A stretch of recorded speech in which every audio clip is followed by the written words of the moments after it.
c'est un outil pour tout torréfacteur, je pense.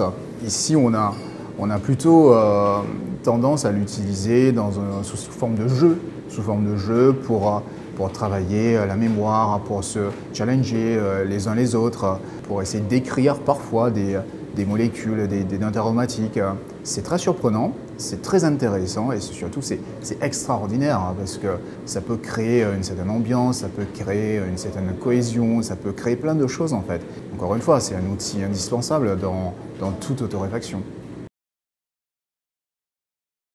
Tout le monde n'est pas capable aujourd'hui de mettre des mots sur des sensations. Et là, typiquement, le nez du café, avec ses arômes, est d'une aide considérable.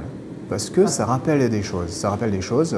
On sait, par exemple, qu'il y a des notes de grillé, qu'il y a des notes fruitées, des notes de type floral, etc., qu'on va retrouver. Mais quand on dit floral, c'est quel type de note florale? C'est ça, mais en utilisant les arômes, on peut identifier de façon un peu plus précise les choses. Et là, c'est utile parce que les gens ont cet éveil-là du coup, ont cette curiosité qui fait qu'on peut les amener un peu plus loin. À chaque étape, on les amène à chaque fois un peu plus loin pour la découverte, pour tout simplement apprécier les choses à leur juste valeur.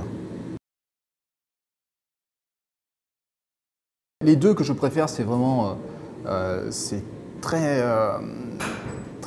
typique de ce que j'aime bien moi, le chocolat et le citron. Pourquoi? Tout simplement le chocolat parce que ça va apporter de l'amertume. Ça me rappelle cette amertume chocolatée de plein de choses et le citron parce que y a un rappel de l'acidité. Et comme par hasard dans le café, on est sur deux critères, en tout cas gustatifs, très marqués avec l'acidité et l'amertume. Donc moi j'adore retrouver ces deux notes-là en tout cas, à chaque fois que quand je fais une dégustation, c'est principalement ça que je vais rechercher.